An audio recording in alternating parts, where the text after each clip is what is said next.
everyone, my name is Miranda, and today I am here to review Rise of the Isle of the Lost by Melissa de la Cruz, and this is the third book in her Descendants series that she has going on. She kind of slots them outside of the movies. So this book in particular is kind of the setup to Descendants 2, which comes out this week, and I honestly did not even know that this book was out. I saw it on the shelves and I was like, what? Because I thought that the last book that she wrote, what was it, Return to the Isle of the Lost? I thought that would have been the last book since, I don't know, I just felt like I didn't hear anything about another book, and it didn't even occur to me that with the new movie coming out, there could have been a new book that she wrote for it, because I really, really loved her Isle of the Lost book that she wrote, which was a prequel to Descendants, much as this is a prequel to Descendants 2, even though you don't have to read either of them to understand the movie. I think it just sets up little parts nicely that will kind of make more sense. There's a whole thing about Ben wanting to ask Mal to the cotillion that they have,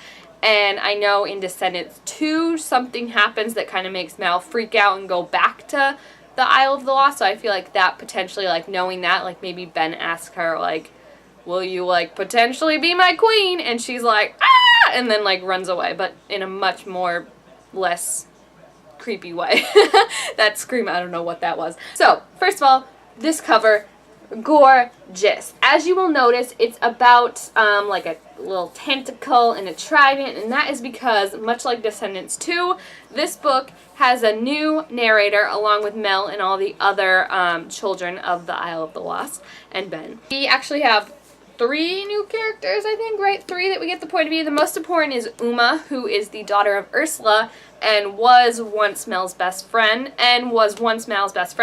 but now desperately wants to get off the Isle. She feels like she just deserves a better life because, the Isle of the Lost sucks. And I do like that, she definitely, does evil stuff like Mel kind of did, but I feel like her more thing is that, she's kind of showing the downside of the Isle of the Lost. These kids don't have a future. They don't have, really a chance. They're just kind of stuck here for what their parents did. And her whole thing is she wants to get off the island and maybe wreak some revenge on Mal while we're there. But I feel like Uma is, a character that I didn't hate because, I get where she's coming from. It sucks that, you're stuck on this island.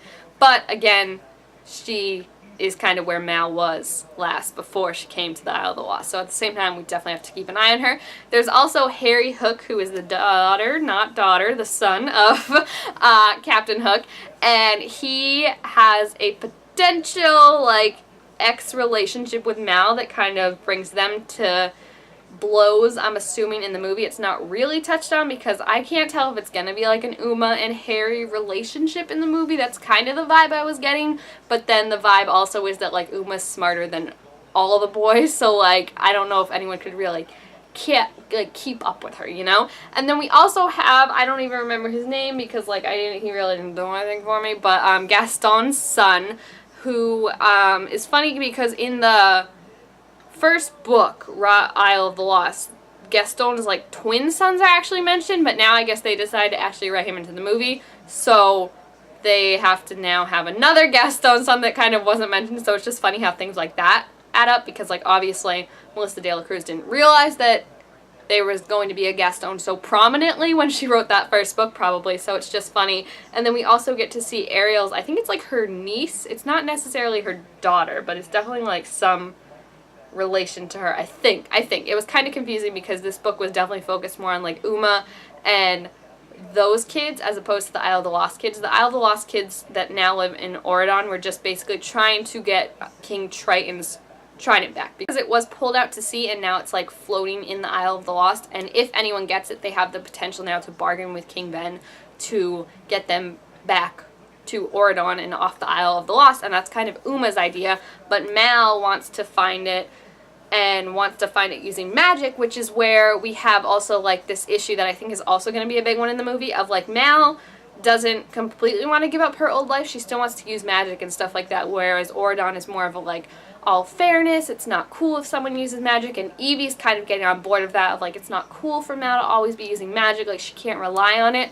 So I know that's definitely going to be the big lesson in the movie. The funny thing with these books, is it sets up stuff, so you're okay, I get where this is going, but the payoff isn't until the movie. So I would say that you get more out of the books if you watch the movie, but you don't necessarily get more out of the movie if you read the books. You know, it's just kind of like a fun addition. So I definitely think because Mal really didn't, like, reconcile that in herself, she was still wanting to use magic, and she was still kind of, like, the last part we saw of her was her saying she needed to completely change herself if she was going to be with Ben, because she needs to represent him and represent him in a good way, and obviously that's not going to work, and obviously that's not what Ben wants because he loves Mal for who she is, but I think that's going to be the main conflict that sets Mal off in the movie, which is going to be really interesting because I like this more than I will say Return to the Isle of the Lost, just because I felt like it had more impact and it felt more like real issues, like kind of them trying to adjust more and them making friends and them,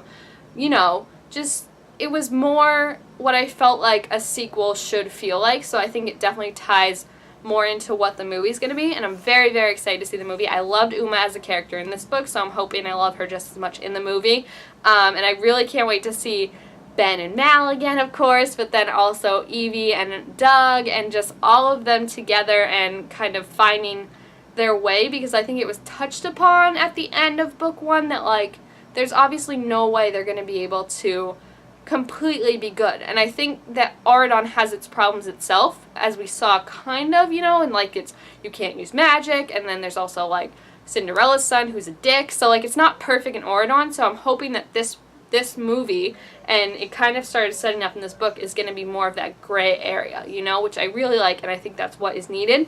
So I'm excited to see the movie. If you have read the book or are looking forward to seeing the movie, please feel free to leave your thoughts about it down below in the comments.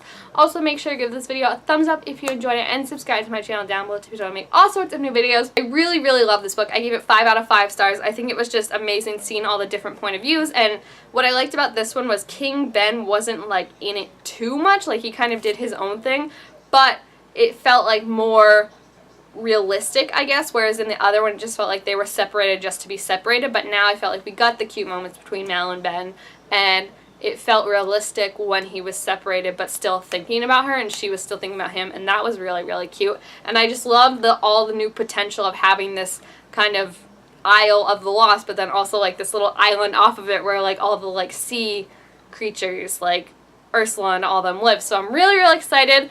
And yeah, I just can't wait. So leave your thoughts about it down below, and I will see you guys next time. Bye!